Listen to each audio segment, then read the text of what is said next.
dicendo, ringraziamo l'Associazione Students Vegan e Tonino per aver fatto una ricerca importantissima oggi.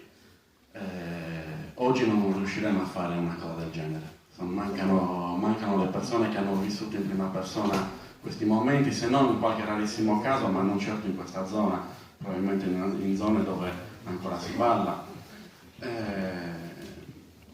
Io vorrei ricollegarmi a questo filmato dicendo che è vero che è difficile fare queste cose ormai perché manca soprattutto la materia prima, però questo non vuol dire che non bisogna farle, perché anche le notizie di seconda e terza mano possono essere utili a completare una ricerca che si va costruendo, insomma. E questo è il tema del mio intervento, insomma. Vorrei parlare in generale, logicamente, perché la materia è abbastanza complessa, su come fare una ricerca corretta, più o meno corretta, e quali errori bisogna evitare. Innanzitutto immaginiamo una ricerca come la realizzazione di una casa. Per realizzare una casa dobbiamo innanzitutto vedere il contesto, che tipo di terreno c'è per poter realizzare delle fondazioni corrette, quali elementi dobbiamo utilizzare, quindi il cemento, i mattoni, realizzare gli impianti, il tetto, insomma, e tutte le finiture che servono poi a completare l'opera. Così è la ricerca. La ricerca ha bisogno di tanti elementi per essere corretta e per poter, diciamo, avere una completezza nel ricercare appunto quello che stiamo andando a fare, cioè in questo caso le tradizioni popolari, e nel caso specifico il ballo e l'abbigliamento tradizionale. Adesso vediamo quali sono questi elementi della ricerca. Innanzitutto le fonti scritte che possiamo suddividere in due grandi aree, che sono quelle archivistiche e quelle letterarie.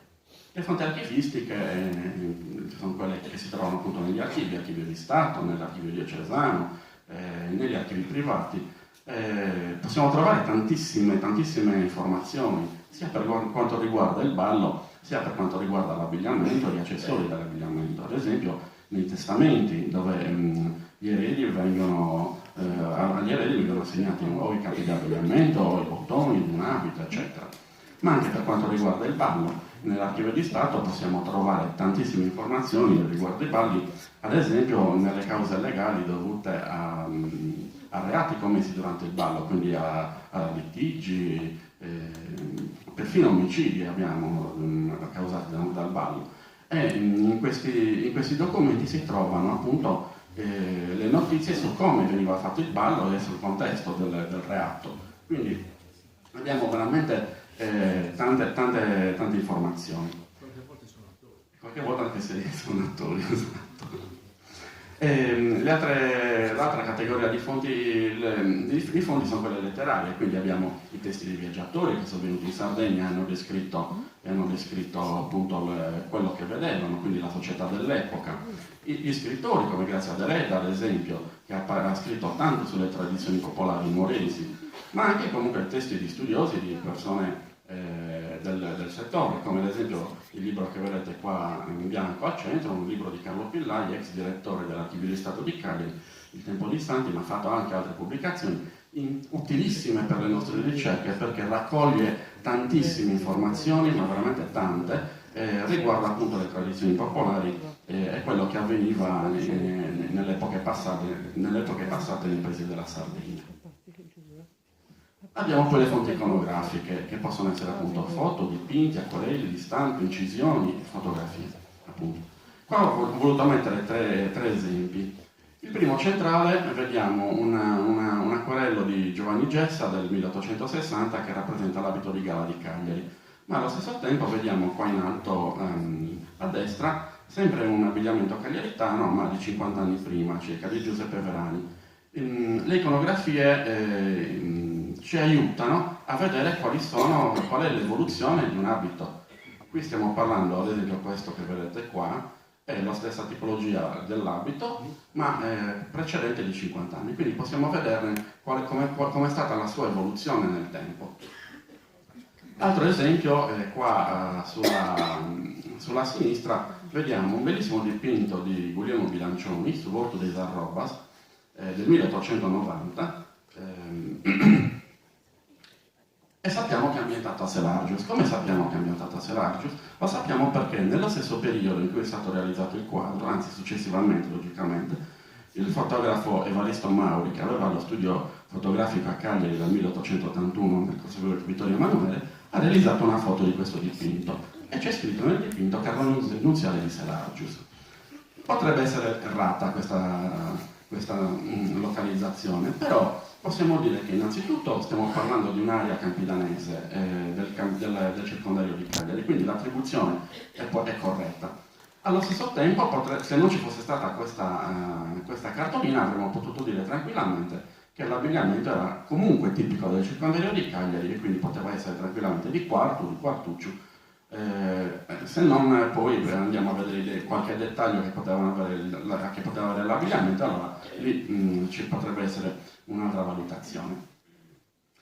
Qua in basso a destra invece vediamo un altro esempio, abbiamo sempre una foto di Evaristo Mauri precedente il 1891 e questa datazione ci viene data dalla stampa, dall'incisione precisamente presente nel libro di Gaston Vuillard, Le Isole Dimenticate, che è del 1893, ma lui effettua il viaggio in Sardegna nel 1890-91 e come vedete prende spunto dalla fotografia di Evaristo Mauri per realizzare l'incisione. Questo ci dice due cose. Innanzitutto che la foto è precedente alla sua venuta in Sardegna e quindi sicuramente è stata fatta tra il 1881, quando il fotografo apre il suo studio a Cagliari, e il 1891.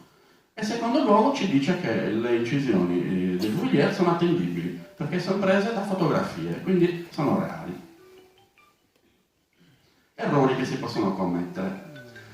Se si inizia una ricerca e non si conosce niente per quanto riguarda l'abbigliamento tradizionale sardo, si potrebbe commettere l'errore di attribuire questa fotografia di Serramanna, trovata dagli amici del gruppo di Serramanna, al paese. Però noi sappiamo che questo abbigliamento femminile presente in foto non è assolutamente un abbigliamento campidanese, anzi, sappiamo addirittura l'origine, ed è di Villanova Monteleone. Tra l'altro qua a Serramanna è stato trovato anche l'abito originale. Quindi se uno conosce un po' di contesto regionale, non commette l'errore di attribuire questo abbigliamento al paese. Altro esempio, gli stessi autori delle iconografie potevano sbagliare. Qua al centro vediamo un acquerello di Jean-Baptiste Barlat del 1841 e scrive Ortolano di Cagliari.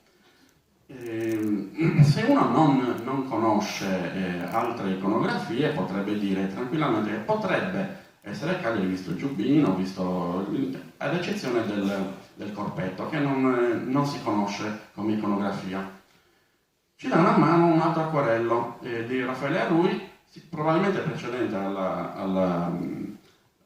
all'acquerello del Barlat, che raffigura 3 persone di Oristano, e la figura maschile è la stessa del Barlat. Quindi diciamo che l'Arrui smentisce l'attribuzione a Cagliari del Barlat e noi sappiamo tranquillamente che è Oristano.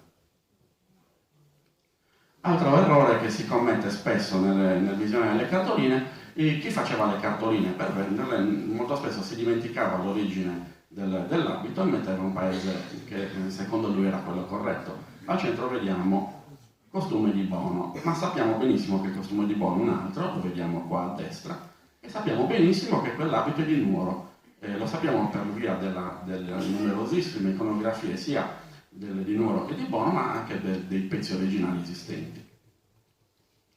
Gli errori possono essere anche dovuti a dettagli. Qua abbiamo una bellissima acquerello di Giuseppe Cominotti, realizzato per l'Atlas del Voyage in Sardaigne della Marmora del 1826, l'Atlante poi realizzato edito nel 1835, ma se andiamo a vedere i suonatori di Launeddas vediamo che le Launeddas sono un po' strane. Innanzitutto Sudumbu non è collegato con Samancosa, e nel suonatore di destra vediamo che proprio le canne sono invertite. Quindi diciamo che è stata una distrazione dell'artista.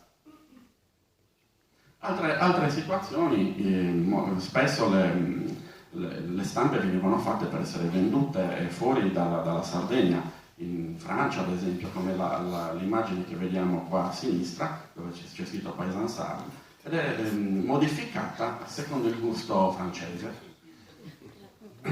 Altro esempio, possiamo avere foto con un mix di abbigliamento. Questa è una foto del 1870 del fotografo Ogden di Genova, fatta a Genova, e la parte alta presenta alcuni capi dell'abito sardo, come il bolerino su ritto e simbusto, il corpetto, che sono tipici logudoresi, o anche il velo, che era presente in tutta Europa. Ma il resto dell'abbigliamento e anche la capigliatura ci dicono che non stiamo parlando sardo. Quindi anche questo era semplicemente una foto così, per il piacere di farla.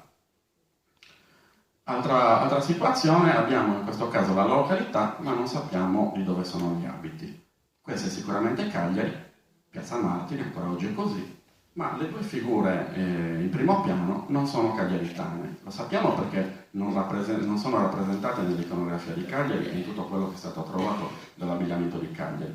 Sono sicuramente donne campidanesi, ma erano soprattutto donne, ragazze, che facevano le domestiche presso i palazzi nobiliari di Castello o i palazzi delle persone benestanti di Stampaccio Basso. La sorella di mio nonno, di Narcao, faceva la domestica presso un notaio in via Angioi e vestiva con l'abito di Narcao. Quindi ho una fonte diretta da questo punto di vista. Quindi sappiamo che sono campidanesi, ma purtroppo non sapremo mai di quale paese esattamente siano. Continuiamo. Non bastano le fonti letterarie e le fonti iconografiche, bisogna fare la ricerca sul campo, quindi il reperimento dei pezzi dei capi di abbigliamento, le interviste, i filmati amatoriali se esistono, in modo tale da poter fare una sorta di raccolta principale. Questa raccolta poi deve essere censita, verificata e catalogata. Qui abbiamo nella parte sinistra delle immagini due esempi di catalogazione, quello regionale e quello dei beni culturali. Sono abbastanza complesse, non è necessario fare una catalogazione del genere, ci vogliono mesi solo per capire i codici della catalogazione. In questo caso basterebbe realizzare delle schede illustrative dove andiamo a scrivere tutte le informazioni necessarie di quello che troviamo. Poi abbiamo le interviste, così come il bellissimo documentario che abbiamo appena visto.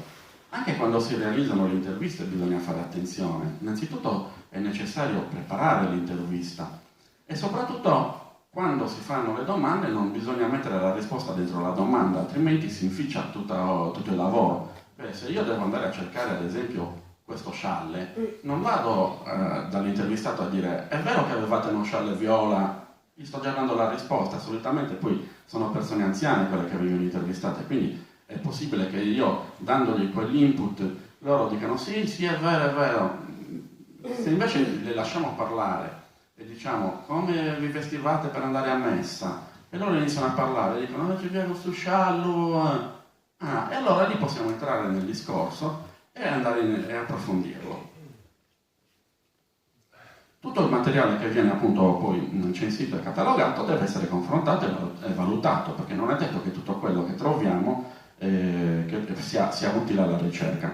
Logicamente non stiamo parlando solo di foto, di abiti tradizionali, ma di tutto quello che troviamo, tutti i documenti. Qui ad esempio io ho trovato casualmente questa fonte, questa notizia in un'unione sarda del 1899 che parla del comitato di San Sisigno, per la festa di San Sisigno, che organizza le pariglie, festa che oggi a Serramanna non si fa più, a quanto mi è stato detto. Non basta fare la ricerca nel paese, bisogna comunque estenderla al circondario, perché bisogna valutare quali sono le circostanze in cui viene fatto quel determinato abito o quel determinato ballo. Quindi queste altre discipline ci aiutano a limare gli errori. Esempio, abbiamo qua una foto di Siliqua. Siliqua confina con Villa Massargia, quindi ci aspettiamo di vedere almeno un mix di abbigliamento campidanese con un abbigliamento sulcitano, proprio perché sta al confine tra Campidano e Sulcis. Mentre Villa Massargia ha una piccola parte di abbigliamento campidanese che è il gonnellino, che non è come quello sul Cittano, ma è proprio un gonnellino, che non è a pantaloni. Siliqua invece è completamente campidanese, del Campidano di Cagliari. E discutendo ad esempio con Ignazio Sanna, parlando del motivo per cui Siliqua vestiva così, abbiamo trovato la soluzione. Innanzitutto Siliqua faceva capo alla diocesi di Cagliari, mentre gli altri paesi facevano capo alla diocesi di Iglesias, quindi le genti si spostavano, quelli di Siliqua verso Cagliari e gli altri dall'altra parte. In più Siliqua era un paese agricolo, e quindi era più facile commerciare verso Cagliari, c'era più popolazione con cui commerciare, mentre nella piana del Cigir Iglesias faceva da padrona. Quindi questi sono alcuni dei vari motivi, poi ce ne saranno sicuramente altri, per cui Siliqua ha questo tipo di abbigliamento. E se si dovesse fare una ricerca a Siliqua e si dovesse trovare una mantiglia, si dovrebbero porre dei dubbi. A cosa serve la ricerca? La ricerca serve a riportare in luce quella che era la storia del paese. Qua abbiamo un bel esempio di ricostruzione di abito tradizionale degli amici di Serramanna, preso da una foto d'epoca. L'unica cosa che noto di diverso è il colletto della camicia, ma diciamo che è una buona ricostruzione. Ma il recupero va anche nei dettagli. Qua vedete una mia foto. Io porto gli occhiali e gli occhiali che uso stonerebbero con un abito tradizionale perché sono moderni, quindi anch'io ho dovuto fare una ricerca per vedere quali fossero gli occhiali presenti nell'epoca in Sardegna e li ho trovati, si trovano tranquillamente al mercatino dell'antiquariato in Piazza del Carmine a Cagliari, ma si trovano dappertutto. E quindi me li sono comprati e li utilizzo, sono del 1890 questi occhiali. Per quanto riguarda il ballo, la stessa cosa. Qui a Serramanna siamo fortunati perché esiste un passo particolare e si sa fare. Quello che manca, ed è quello il motivo per cui io sto facendo una collaborazione con gli amici dell'associazione, è quello di un recupero del riconoscimento della suonata alla Neddas, che è importante, che è quello che si è perso. Esempio particolare di utilizzo della ricerca. Tutti conosciamo l'abbigliamento di gala campidanese col cappello a cilindro. Qui vorrei fare proprio un appunto. Qua Ignazio Sanna ha parlato diverse volte di questo abito e sono state fatte conferenze e nonostante tutto si continua a sbagliare. Stiamo parlando di un momento, di un tempo che stiamo parlando dei primi dell'Ottocento, dove si utilizzava questo accessorio, chiamiamolo così. E l'abito di gala dei primi dell'Ottocento è completamente diverso dall'abito di gala della fine dell'Ottocento, che è la foto che vedete qua a sinistra. Molti semplicemente mettono il cappello in quell'abito, ma sbagliando, perché innanzitutto a quell'epoca il cappello non si usava più. E poi cambia proprio l'abito, stiamo parlando di quasi un secolo di evoluzione. Vediamo che il grembiule è rettangolare rispetto a un grembiule a ventaglio della fine dell'Ottocento, manca sovrani di turra, la camicia è una camicia semplice rispetto a una camicia con ricami e fronzoli, i gioielli cambiano, manca sull'asino all'inizio dell'Ottocento, quindi sono tutti dettagli che però rendono unico un abito rispetto all'altro, quindi bisogna fare attenzione a quello che sta facendo. Qua abbiamo a supporto anche una buona iconografia che ci dice come doveva essere fatto l'abito e stiamo parlando di una parte di iconografia, ne abbiamo anche altra. La ricerca comunque non deve essere tenuta in un cassetto, bisogna condividere le informazioni, bisogna pubblicarla la ricerca. Qua abbiamo alcuni esempi di pubblicazioni come quella di Fedora Puzzo, dove si descrivono gli abiti, ma abbiamo anche un esempio di Osilo e di Samugheo, tutti molto validi. Bisogna fare delle mostre, delle conferenze come oggi, bisogna andare nelle scuole e parlare ai bambini. L'ho fatto venerdì grazie alla Società Neddas Sardegna che mi ha chiamato e volentieri ho partecipato assieme a Davide a insegnare i primi passi del campidanese ai bambini delle elementari. È una cosa importante e soprattutto mi fa piacere farla. Divulgare, fare corsi di ballo, per spiegare l'abbigliamento, corsi di storia del paese, è importante, un gruppo folk non deve solo sfilare e ballare. E in più anche i social network sono importanti perché se utilizzati nel modo corretto sono una grande fonte di informazione. Ho praticamente finito con l'ultima slide che raccoglie un po' l'iconografia dell'abbigliamento di Cagliari che abbiamo, non c'è